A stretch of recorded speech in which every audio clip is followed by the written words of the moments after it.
Wag muna, Mr. Presiding Officer, point of order lamang muna to. Yes, what is your point of order, Honorable? Kasi kahapon, nabanggit na si Attorney Hua, magaling na abogado siya, ay pumunta sa COA, tama, para makipag-usap tungkol doon sa sinasabing audit query. Now, hindi mo pa conflict of interest yun para siya ay mag-represent dito ngayon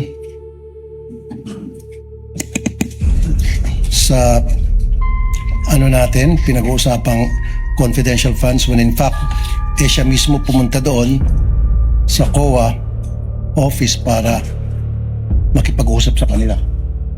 What do you think, Mr. Presiding Officer?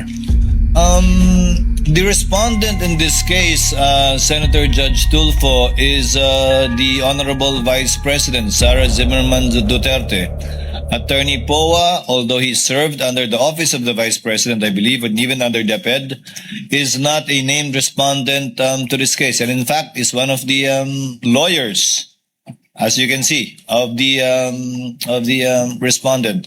I believe there is no conflict with respect to that, given that he is not the one in trial in this case. Okay.